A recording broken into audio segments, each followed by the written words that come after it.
Monde du savoir, monde du savoir, pas seulement pour les enfants. Bienvenue, chers explorateurs curieux, dans le parc du savoir. Les ordinateurs d'aujourd'hui sont très rapides, mais il existe des problèmes si compliqués qu'il leur faudrait des millions d'années pour les résoudre. C'est pourquoi des scientifiques travaillent sur un tout nouveau type de machine, les ordinateurs quantiques. Qu'est-ce que c'est et comment cela fonctionne? Je vous invite à découvrir le monde fascinant et un peu étrange de la physique quantique. Près de l'étang, j'ai rencontré la grenouille et le perroquet. La grenouille était persuadée qu'un ordinateur quantique pouvait sauter entre différents mondes.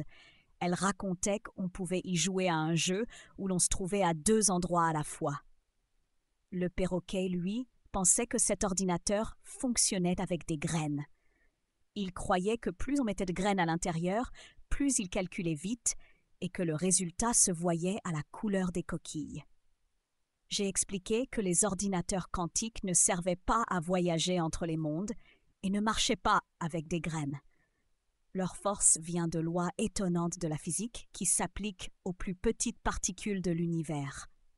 Sur le chemin de promenade, j'ai rencontré le chien et le chat.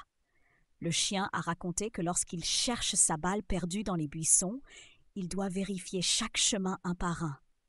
S'il était un ordinateur quantique, il pourrait vérifier tous les chemins en même temps et trouver la balle tout de suite. Le chat a ajouté que lorsqu'il essaye d'ouvrir un vieux coffre avec une serrure compliquée, il doit tester chaque combinaison l'une après l'autre. Il a dit qu'un ordinateur quantique pourrait essayer toutes les combinaisons en même temps et ouvrir la serrure en un clin d'œil. J'ai trouvé que c'était d'excellents exemples, car grâce à leur capacité à traiter de nombreuses possibilités à la fois, les ordinateurs quantiques pourraient résoudre des problèmes impossibles pour les machines d'aujourd'hui. Près de la fontaine, j'ai rencontré la coccinelle et le cochon d'Inde. J'ai voulu tester leurs connaissances et je leur ai demandé ce qu'ils savaient sur les ordinateurs quantiques. La coccinelle a expliqué qu'au lieu des bits classiques, qui peuvent être 0 ou 1, les ordinateurs quantiques utilisent des qubits. Un qubit, grâce à la superposition, peut être 0, 1 ou les deux en même temps. Le cochon d'Inde a ajouté que cela permet à l'ordinateur quantique de faire un très grand nombre de calculs à la fois. Je les ai félicités pour leur connaissance en résumant que c'est justement la superposition et l'intrication quantique qui donnent à ces machines une puissance de calcul incroyable. Chers chercheurs, aujourd'hui nous avons découvert le monde des ordinateurs quantiques.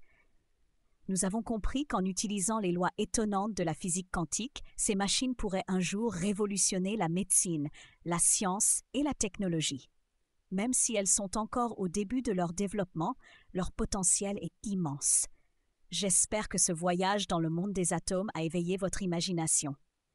À bientôt dans le parc du savoir.